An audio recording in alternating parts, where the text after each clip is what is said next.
But last week we talked about Social Security and retirement benefits and how they are calculated for, primarily along your own record. And so today we want to dig a little deeper into the things that apply to couples because there's some nuances there, and it's important to understand those if you're married.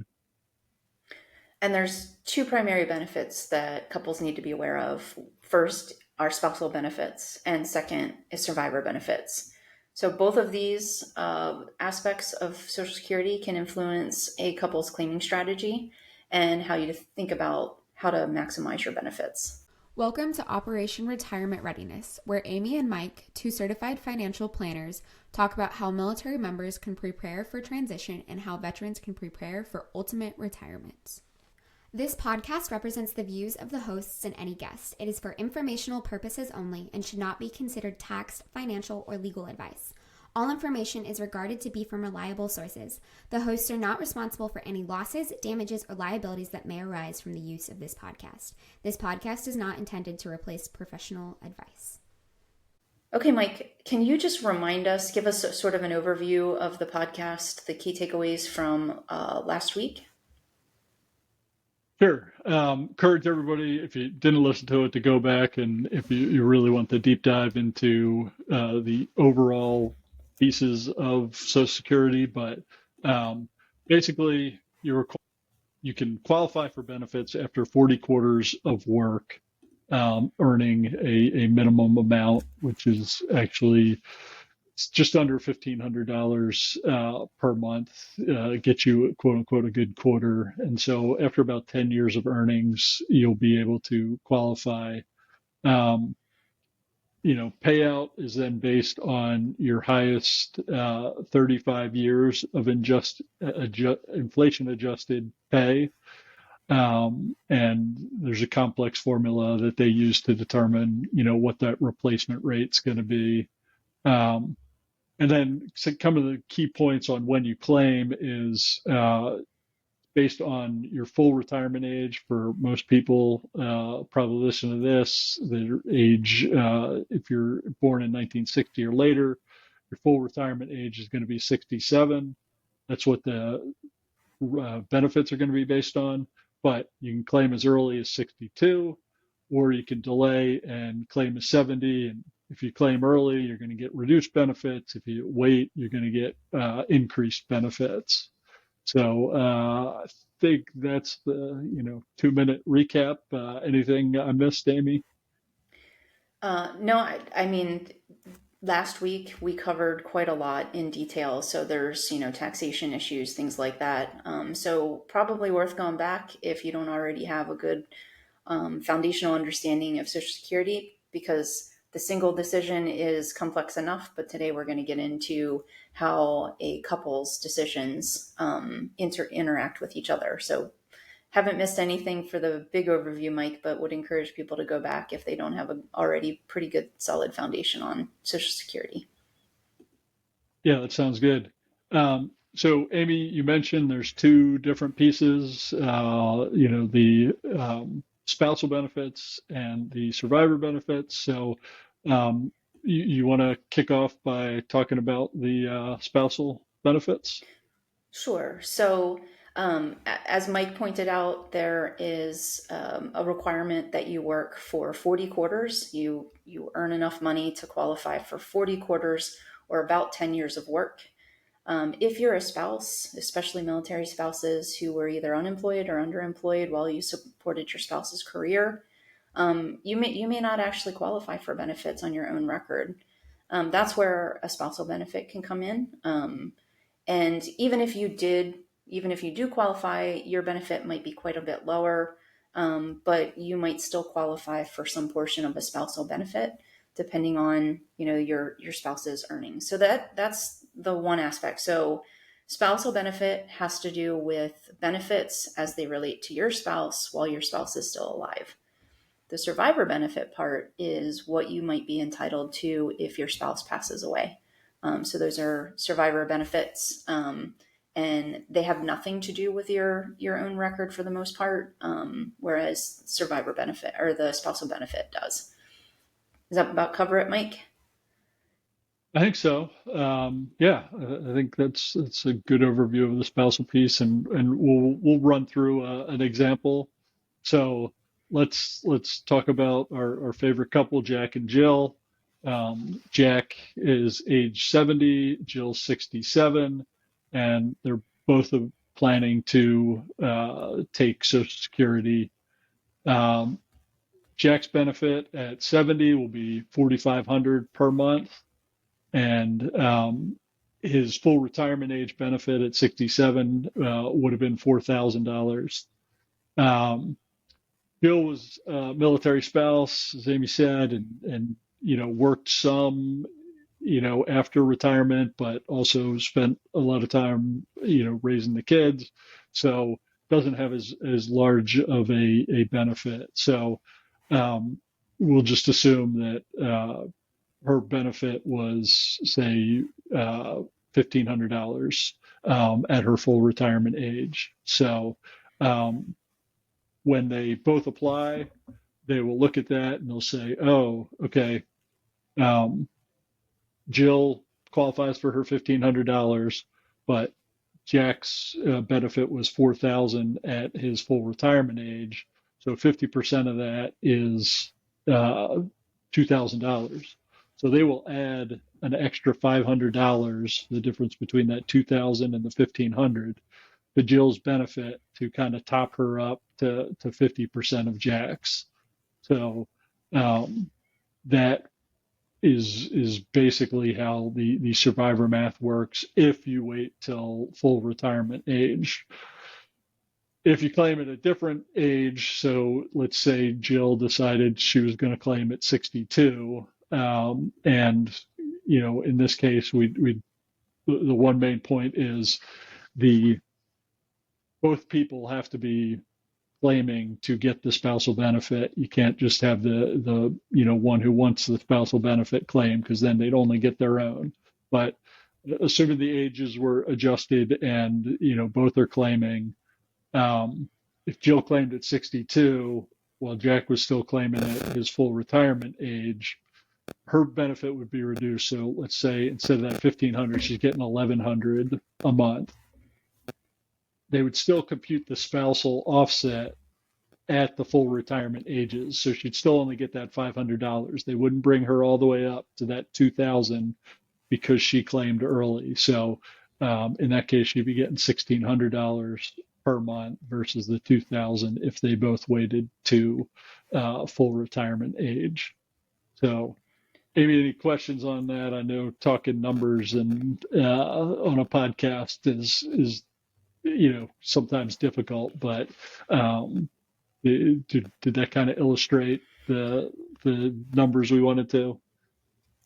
Yeah, I mean, I think the key takeaway here for people to understand is that when your benefit is calculated first, and then the spousal benefit is added to it. So there's two components coming in, and sometimes people don't understand that. They just think that it's all their spouse benefit or whatever. But the key takeaway is that it depends on when you're claiming. It depends on your age at claim, and it depends on your spouse's age at claim. So I think that's the key takeaway, because like you said, sometimes it's hard to visualize the numbers. So turning then to survivor benefits. So what we just talked about, spousal benefit, your spouse is alive and you're making that decision together. Now let's talk about survivor benefits where one spouse has passed away. Sure. So survivor benefits are a little bit easier. Basically, if you're both above that full retirement age, the larger of the two individual benefits will continue. So again, in our example, Jack and Jill, the first part where they were 67 and 70, Jack was getting 4,500 per month and Jill was getting 2,000 per month. Fortunately, Jack died when he's 72. Jill will just, they'll instead of giving Jill her $2,000 benefit, she'll get that $4,500 benefit of Jack's, and that will continue for the rest of her life. Um, if a spouse dies early, or the other member is much younger, spousal benefit or survivor benefits, excuse me, can actually start, be claimed at age 60, again for a reduced rate.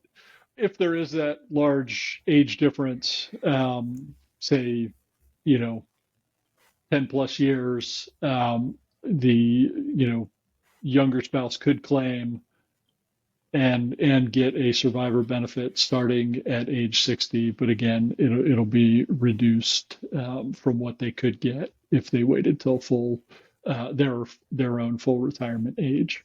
Yeah, so I think, one of the things that you'll hear planners say a lot of times is that you want the higher earner to wait until age 70. And this is why, because as Mike explained, um, if both if both members of the couple are older, then one benefit's going to drop off, and it's going to be the benefit that is lower that drops off. So you'll keep the higher benefit. So you want that benefit to be as high as possible.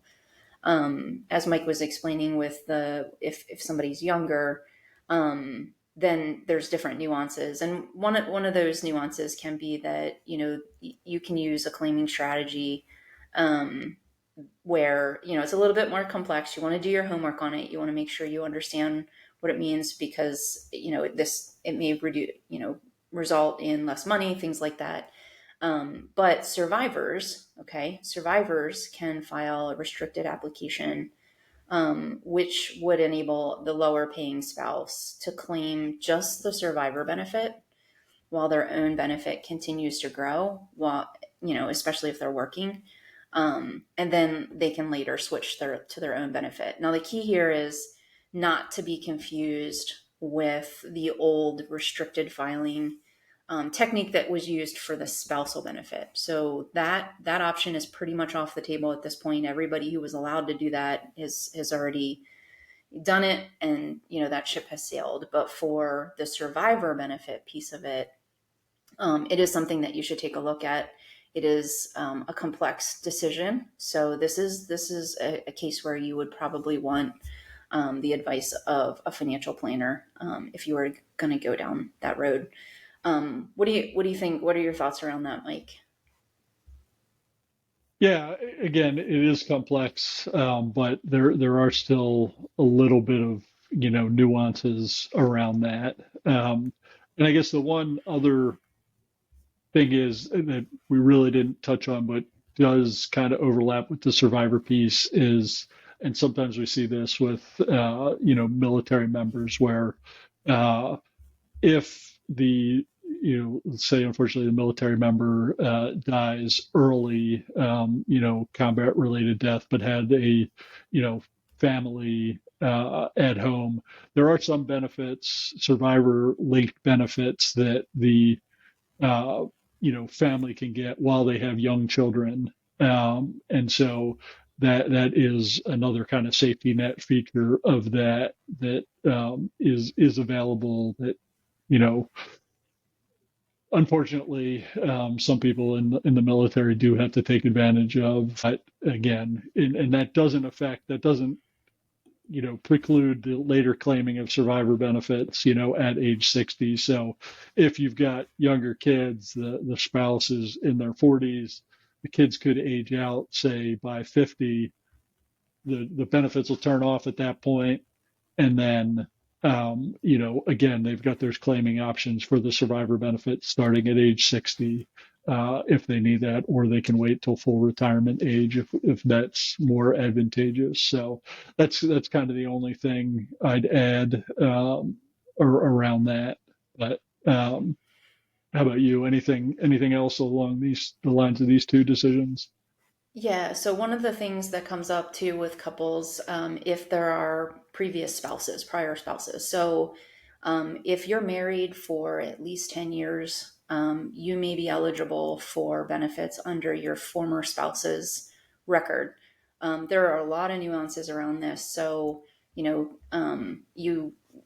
it's best to seek advice on whether or not that comes into play. But the key takeaway here is that if if a worker, okay, so the person whose benefit benefit record we're talking about was married, say 2 or 3 times, and those 2 or 3 spouses all, they were married for all 10 years, all were married for 10 years each.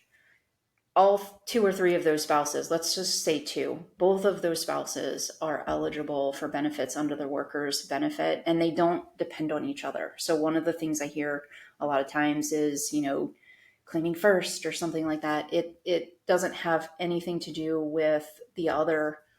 If there's another spouse that's eligible for benefits, it has nothing to do with them. So making that decision, again, it's complex. A lot of rules there, too much to get into for this podcast, but it's important to understand how that works. All right. So a little bit shorter episode this time, but think hitting this specifically was important. And next time we're gonna dive into kind of an example, just really walk through the numbers and scenarios of how this could, your claiming decision could play out.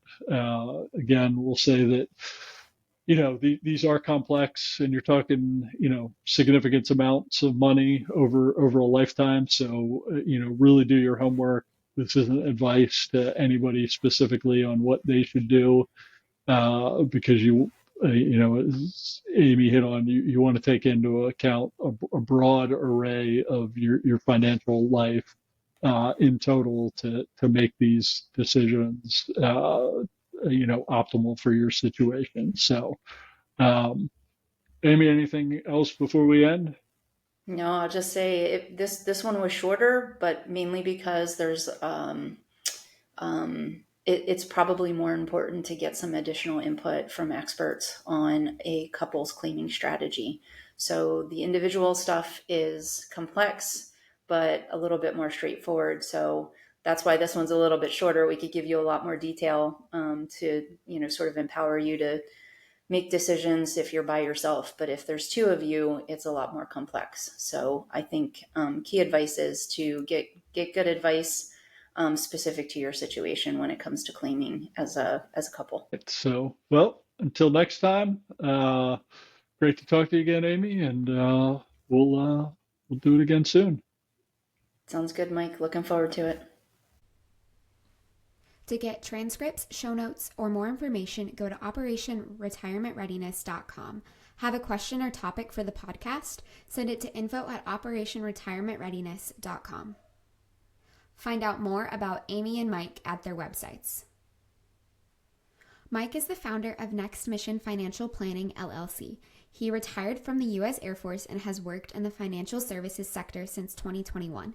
He is a certified financial planner, chartered financial consultant, and a certified college financial consultant. You can find out more about Mike at nextmissionfinancialplanning.com. Amy is the founder of Instar Financial Planning, LLC. She is retired from the U.S. Army and has worked in the financial services sector since 2019. She's a certified financial planner, a chartered federal employee benefits counselor, and a chartered retirement planning counselor. You can find out more about Amy at instarfp.com.